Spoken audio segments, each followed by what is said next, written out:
So everybody's been talking about how bad Madam Web is, and how it's going down in the polls and everything. And look, I don't blame anybody for feeling the way they do. I haven't seen the movie, but honestly, based on what I'm hearing, it's one of those movies that when it comes out to physical media, yeah, I'll buy it, add it to the comic book collection and everything, and that's it.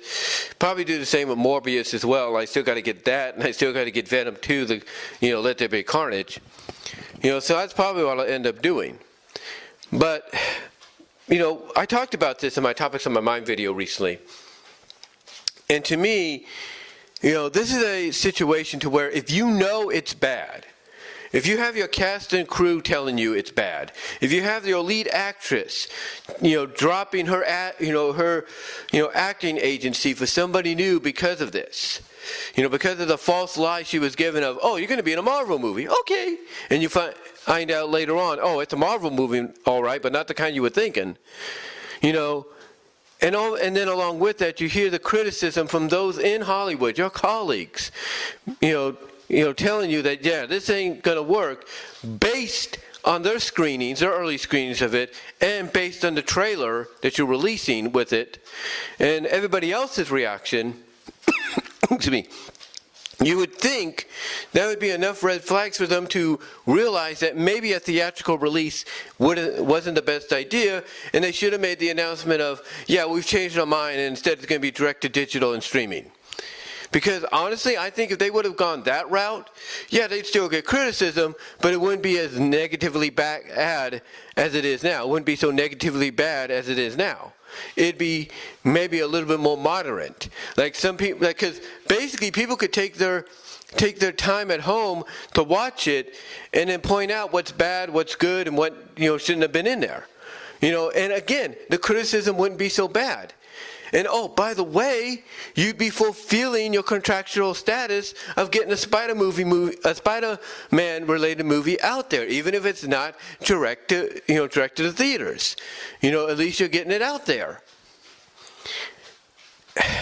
It's just one of those situations that, if I'm Sony, I'm looking over the contract that I have when it comes to putting these films out, and I'm making sure that none of that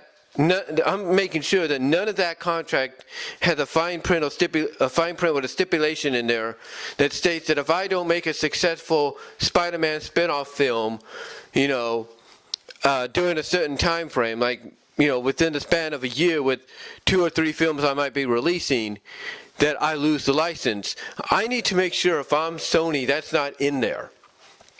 I need to make sure if I'm Sony that's not in there, because if it is, that's not a good sign, because legally Disney and Marvel could take them to court over something like that and say, yeah, we're taking back our license because you failed to produce a successful spin-off movie, outside of the Spider-Verse films.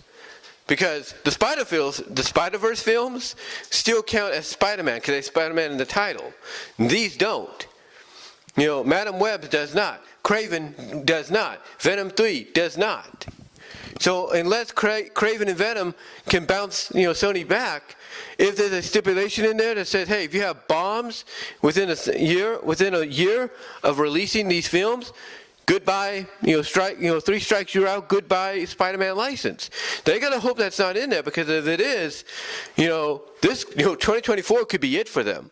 It could be it for them when it comes to the Spider-Man films. But with that said, could a Madam Web movie, work? Could it actually work? And the answer is yes. The answer is yes. Even if you give Madam Web an origin story that we don't know if she had or not originally in the comics, even if you give her an origin story, you still could have made this work. You still could have made this work. You could have done the origin story to the point that, yeah, you want to go the route they did, that's fine. But you could have also done it in a way to where maybe as a kid she gets the powers, but it's not by a spider, but it's by some mystical thing. Like she does go on a trip with her mom into the jungle, and she wanders off, and all of a sudden she gets hit by this light, and all of a sudden she's given spider powers, and she's told by a voice, you're going to be the one that leads so-and-so into the future, or into their destiny or whatever. They could have done something like that and still made it work. The common thread that everybody's talking about when it comes to this film is the studio interference. And yes, there is studio interference. There is no doubt about that. You could see it. Well, I didn't see the film, but you could see it in the trailer. You could see it, you could hear it and see it from those that saw the movie. There was some studio interference. I mean, a lot of people have basically made the comparison to Halle Berry's, Catwoman.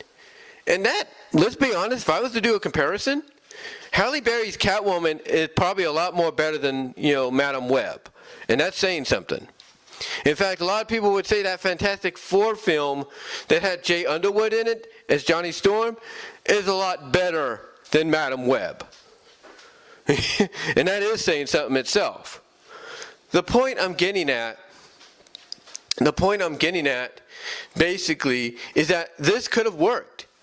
But when you have studios interfering and saying, we need product placement, we need this, we need that, we need to basically target the women and everything and invoke women power to the woman or whatever. And I say that with all due respect, no offense.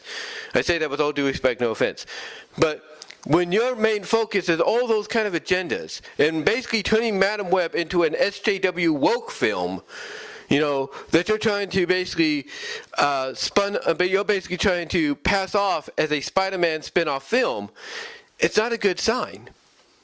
It's not a good sign. And I'm sure the director and the rest of her crew knew that. I'm sure Dakota Johnson knew that. And I mean, again, when you have your lead star say, I don't want to work with this ad agency that gave me not ad agency, but I don't want to work with this acting agency anymore that got me this job. I want to go to somebody else. When you have her saying that, and then basically in her own way dumping on the film she starred in, it's not good. It's not good. Which is why I think they should have took the directive of just putting it out on digital and streaming. Be done with it. You're still getting a movie out there. You're still getting a Spider-Man movie out there, but it's not. But maybe it's not the way you were planning. And again, it would have avoided a lot of backlash. It would have. But again, a Madam Web movie could have worked correctly if done right. Again, give her an origin story. That's fine. But, if I'm the director, what I would have done if I was the director picked for this? I, along with my cast and crew, would have put it in the contract, no studio interference or we walk. No studio interference or we walk. And that's what they should have done. And look, if you're the studio, you can go and blame the fans all you want for for shitting on this movie even before it came out. Guess what? It's not just them either. It's everybody in Hollywood that acts for a living, that works on movies for a living, that saw that this was not going to succeed from the very beginning. They saw it. And you can't tell me some of those actors and actresses were not in contact with with the likes of Dakota Johnson and Sydney Sweeney. You can't tell me they weren't, because they were. They could see it they could see from 100 miles away that this wasn't going to work. But did Sony listen? No. And now their reputation, in the future of them handling the Spider-Man film franchise is hanging on by a thread. But yeah, a Madam Web movie could have worked decently if done right without any interference. And even if the studio wanted to step in, they could have limited themselves, or you as the director could have said, hey, you and the cast and crew could have said, hey, you keep interfering, we're going to walk and you won't have a movie. That could have helped. You never know. The point I'm getting at is it could work. There's no doubt it can and could work. I'm not denying that, and neither is anybody else. And my finger just hit the mic there. But I'm not denying that, and neither is anybody else. And when you look at the unfathomable juggernaut of a cast when it comes to Spider-Man, its whole peripheral of characters, not just in the MCU, but in the Spider-Man world universe itself. you have a lot to work with, and you have a lot to work with in a decent manner. Kraven the Hunter is going to be the first R-rated Spider-Man Marvel film. Fine. Since Blade, that is. But the first one in the current regime. That's fine. That's great. But will it succeed? We don't know. We don't know. What's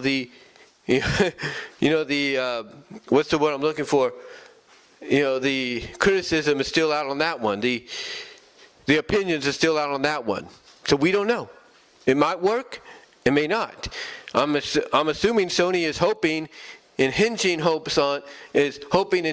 the prayers on the fact that the R rating might work. We'll see. What about Venom 3? Will that work? Well, that's up to them. Are they going to let that be R rated? We don't know. Are they going to try to balance that out to where, not only do we get a villain, coming, not only is the villain, the villain we got teased with at the end of the second film, but, are we possibly going to have, Venom, work alongside She-Venom a lot more? Is that going to be possible? We don't know. But again, they have a whole unlimited juggernaut of a roster to work with. Even some new characters are being introduced into the Spider-Verse that they can work with. I mean, come on. Which one did they recently introduce in the comics? Misery, who's a hero, but is basically, has a Carnage symbiont, under her control. It's like, come on, you could do so much with her. I mean, that would work if done right. There were talks of doing a Silver Sable and Black Cat movie, and there might still be talks about that, but guess what? Would it fail? Would it be a failure like Madam Web? Maybe. But if done right, without any studio interference, it could be done great. It could be successful. I think the one thing that hurts it the most when you're doing these kind of films is just like, let's say a hardcore wrestling fan, that, gets on people for not paying attention to, or not knowing who this person is or that person is when they go into another company or when they debut in a company like, let's say, WWE or AEW or TNA. A hardcore wrestling fan will get on people critical, being like, okay, why should I care about this person? Who are they? And that hardcore fan will be like, oh, well, this is what they do. You should Google it. Blah, blah, blah, blah. They will bitch and moan at you because, oh, you're not a real wrestling fan because you don't know this and that. And the reason I make this comparison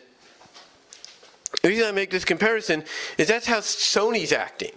Sony's acting like, we're going to know automatically who all these characters are just because of the association with Spider-Man. No, we're not. And what they need to do is what people say AEW needs to do. What people are proud that WWE and TNA are doing. And that's basically build momentum for these characters. Do promotional videos, vignettes, tie-ins, if you will. Give us a reason to care and to want to go out and see a movie based on these characters. And if they would have done that with Madam Web, hey, maybe we'd see a success. Hopefully they do that with Kraven the Hunter. Maybe that'll be a success, not just based on its R rating.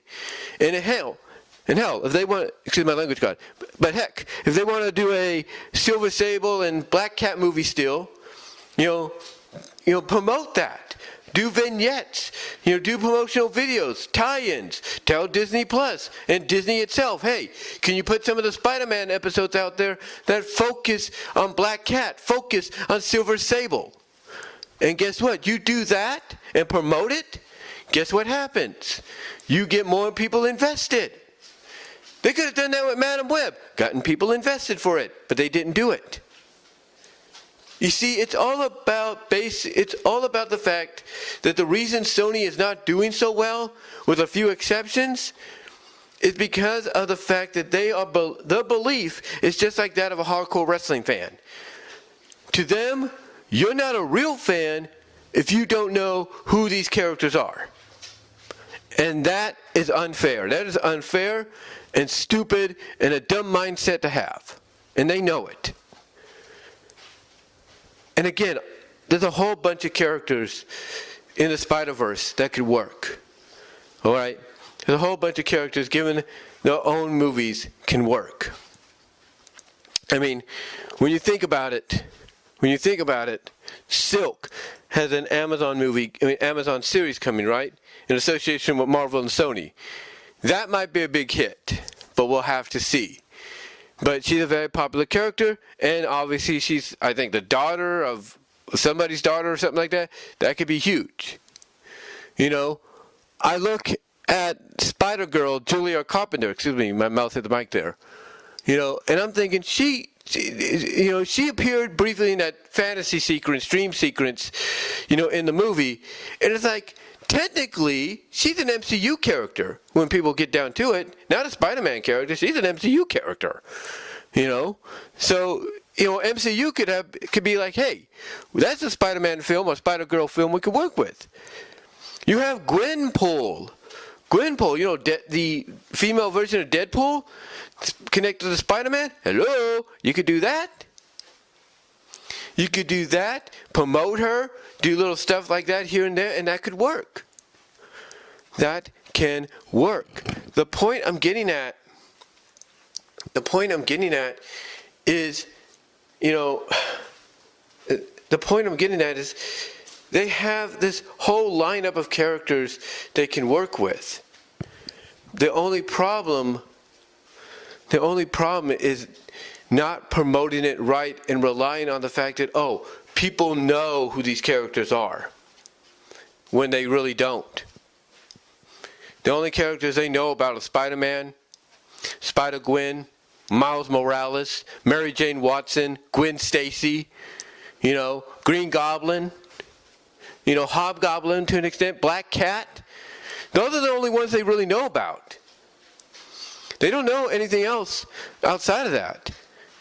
You know, they don't. Venom they know, Carnage they know, but they don't know anything else. And again, you have a whole lineup of characters you could work with. But the only issue is people are afraid that if they do it, they're not going to put all their effort into it. They're not. So if I'm Sony, and I know I had a box office bomb here, something that I could have easily just put straight to digital or streaming.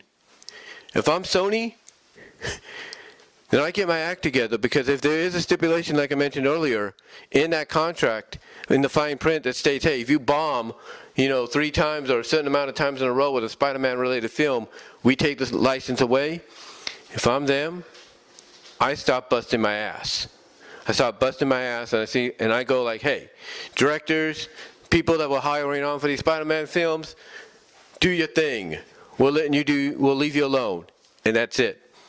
And then maybe in turn, just promote the damn film. Promote it, make a deal with Disney to put episodes out. Do what you gotta do. Do what you gotta do, excuse me there, to make your movie successful. Do what you got to do to keep that license if you value it so much. You know, do what you got to do to achieve box office success like you've been known to do. You know, when it comes to spin-off films like Venom. Do what you have to do. You know, that to course correct this. Do what you have to do to course correct this, because if you don't, you're going to keep getting bomb after bomb after bomb. And that's not good. And like I said, you have a whole lineup of characters you can work with. Utilize those characters, but do it correctly. Don't just rely and say, let's make a Silk movie, you know, based on the Silk series, for no apparent reason. People will know who Silk is, and let's just use the same cast and crew from the movie and the same filming kind of stuff like the show and No. You need to take valuable care of a movie like that. You want to do a Black Cat one? Same thing. The thing is, I don't blame anybody for criticizing this film. I don't blame anybody for talking about it and giving their opinions as to why they believe it failed. Sony has no one but themselves to blame, because they didn't do the right thing and leave the cast and crew to their devices in making this film.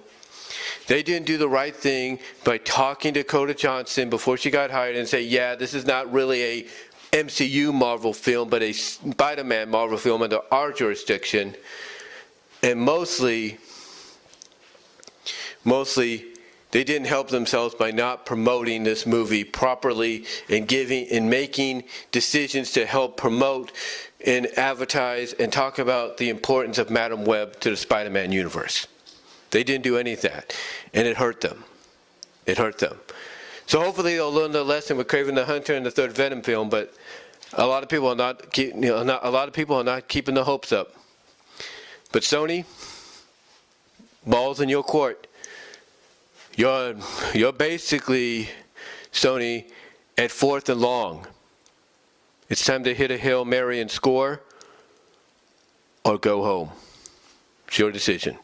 But guys, let me know what your thoughts are, and I'm out.